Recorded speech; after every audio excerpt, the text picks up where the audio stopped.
Bienvenue dans Amuser, le podcast qui parle d'art simplement. Je suis Julie Bonneau, je vis à Paris, j'aime l'art, la culture et les musées, et j'ai créé ce podcast pour partager cette passion. L'objectif d'Amuser, c'est de raconter l'art autrement, de raconter l'art de manière ludique et décalée, de ressentir l'art sans trop l'intellectualiser. Si comme moi vous aimez apprendre sans faire trop d'efforts, vous êtes au bon endroit. Un nouvel épisode d'Amuser est mis en ligne tous les lundis. Vous pouvez vous abonner à Amuser sur les plateformes iTunes, Spotify, SoundCloud, Stitcher et Podcast France. Vous avez le choix. Je serai ravie de recevoir vos commentaires et suggestions, voire vos 5 étoiles si ce podcast vous plaît. C'est le meilleur moyen d'encourager et de soutenir Amuser. Vous pouvez également me suivre sur les réseaux sociaux, sur Instagram et sur Twitter, c'est le compte amuser_fr, et sur Facebook et sur la chaîne YouTube sous le nom Amuser. Aujourd'hui, j'ai envie de vous parler d'un courant artistique que j'ai eu un peu de mal à appréhender au début. Un courant artistique qui mérite un peu d'explication avant jugement. Je dois avouer que, bien que très réfractaire au départ, désormais je le trouve pas dénué d'intérêt. Je vous parle souvent de la Renaissance dans Amuser parce que j'aime cette période, vous le savez. J'ai envie de vous présenter un courant qui, bien que se situant dans la période Renaissance, et plus précisément au tout début du XVIe siècle, s'affirme en réaction à la Renaissance. Et ça c'est super intéressant.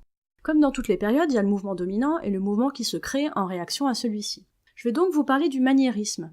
À la première impression, quand on entend ce mot, on pense plutôt à quelque chose de péjoratif. Vous pensez probablement instinctivement à l'adjectif maniéré. Eh bien, vous n'êtes pas forcément très loin du compte. À l'origine, le terme maniérisme vient du terme maniera, terme d'origine italienne, comme beaucoup de choses dans l'histoire de l'art à la Renaissance. Bon là, je dois vous dire que vous avez vraiment du pot d'écouter une fille comme moi, parce que je parle couramment italien. C'est bien fait, la vie. Je vais donc pouvoir vous éclairer sur le sens de ce terme maniera en italien, car je suis sûre que vous voyez pas du tout à quoi je fais référence. La maniera, c'est entendu comme le style personnel d'un artiste, sa façon de peindre en l'occurrence. Oui, je sais, vous l'aviez déjà deviné, mais bon. Bon là, vous pourriez me dire, ok Julie, merci pour ton excellente traduction et ta brillante explication qui nous éclaire de mille feux, mais à ce compte-là, tous les artistes sont maniéristes, puisque tout le monde a une façon de peindre. Et là, je saluerai votre grande pertinence et vous répondrez que oui, vous avez raison. Car la notion de maniérisme, elle va un peu plus loin en fait. Le maniérisme, c'est une façon de peindre certes, mais c'est surtout une volonté de faire passer cette façon de peindre, le style finalement, avant le reste, et avant le sujet par exemple. En synthèse, le maniérisme, c'est un courant qui va avoir tendance à préférer la forme, les effets, l'esthétique, au fond, au sujet, au thème du tableau. Alors moi, quand j'ai appris ça, j'étais outrée. Je fais partie des gens qui mettent le fond et la forme au même niveau, donc là, incompréhension de ma part, et jugement catégorique, le maniérisme, ça sera sans moi. Passé cette première réaction épidermique, je me suis dit, il y a quand même peut-être quelque chose à examiner dans ce courant, ne jette pas tout ça à la poubelle, Julie, c'est quand même la Renaissance.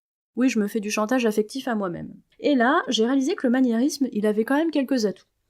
Déjà, le maniérisme, c'est un style qui est assez vite reconnaissable une fois qu'on s'est un peu fait l'œil. Une toile maniériste, c'est une toile qui va présenter des personnages avec des physiques très allongés, exagérément allongés parfois. Ces mêmes personnages, ils se trouvent dans des poses compliquées, tordues, entremêlées, c'est ce qu'on appelle les figures serpentines du maniérisme. Et vous verrez aussi dans ces toiles des lumières et des couleurs un peu tape à l'œil. Et oui, le style avant tout pour les maniéristes. Je vous propose un exemple hyper emblématique du style maniériste, et vous allez tout de suite comprendre. Regardez dans les notes, je vous ai mis un lien vers la Vierge au long cou du parmesan. Pas le fromage évidemment, l'artiste italien, Parmigianino. D'ailleurs, Parmigianino signifie en fait petit parmesan. Enfin bref, je m'égare dans des considérations linguistiques. Le parmesan c'est son surnom bien sûr, parce qu'il était originaire de la ville de Parme.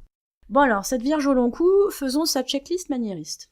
Les figures allongées, je crois qu'on y est, regardez comme le cou de la Vierge est démesurément allongé, ses mains sont extrêmement fines et élégantes, regardez la jambe fuselée tout à gauche de l'un des enfants, regardez même cet enfant Jésus qui n'a pas vraiment un corps de bébé, on dirait plutôt un corps de jeune enfant avec une tête de bébé. Ensuite, les poses compliquées, est-ce que ça vous semble marcher ce bébé un peu en déséquilibre instable, à moitié dans le vide, sur les genoux grands ouverts de la Vierge? Dans la vraie vie, à mon avis, il tombe. Tenu juste par une main alors qu'il a l'air de basculer tout son poids dans le vide, puis moi, si j'étais la Vierge, ça fait un peu bizarre de dire ça, j'aurais un peu mal au genou droit vu le positionnement de la jambe. Même chose pour le Saint Jérôme tout en bas à droite. C'est très joli cette pose, ça me rappelle les poses de flamenco que je fais en cours de Zumba, mais c'est pas très pratique quand même. Enfin, les couleurs et la lumière un peu tape à l'œil, voyez ces joues exagérément roses, tous ces effets de lumière portés essentiellement sur le groupe de personnages, et qui laissent le fond, le paysage un peu dans le noir. On dirait presque que ce groupe de personnages il se situe sous un méga spot de lumière. Donc voilà, une œuvre maniériste dans toute sa subtile démesure. Tout ça, ça semble pas très réel, pas très probable, mais c'est joli à regarder. Les courbes sont harmonieuses, les personnages sont beaux, ça a quelque chose de reposant, vous trouvez pas? Là, c'est vrai que je vous ai proposé quelque chose d'assez ultime et qu'il y a des artistes maniéristes qui abusent un peu moins des effets de style. C'est le cas par exemple de Rosso Fiorentino qui a été embauché par le roi François Ier pour réaliser les décors de la galerie du château de Fontainebleau. Je vous mets dans les notes de l'épisode quelques vues de cette galerie. Vous y verrez notamment, et c'est également l'image que j'ai choisie pour illustrer cet épisode, un homme nu, très beau, mais dont la pose me paraît quand même un peu compliquée à tenir. Je vous ai cité dans cet épisode des artistes maniéristes italiens, mais tout comme la Renaissance, il y a aussi eu des artistes maniéristes dans le nord de l'Europe. Alors voilà, le maniérisme, c'est tout ça. Je trouve qu'il y a une certaine beauté, une certaine grâce dans ces toiles. Certes, le fond est un peu laissé de côté au profit de l'esthétique, mais en fait, je me dis pourquoi pas de temps en temps. Moi, le maniérisme, je le picore. Vous trouverez dans les notes de cet épisode des références intéressantes en lien avec le sujet traité. N'hésitez pas à me faire part de vos commentaires sur Amusé. Si vous souhaitez encourager ou soutenir ce podcast, ou simplement dire que vous l'appréciez, n'hésitez pas à lui mettre une bonne note sur les plateformes d'écoute. Non seulement les bonnes notes ça fait plaisir et c'est encourageant, mais ça permet en plus de faire connaître Amusé. Merci à vous!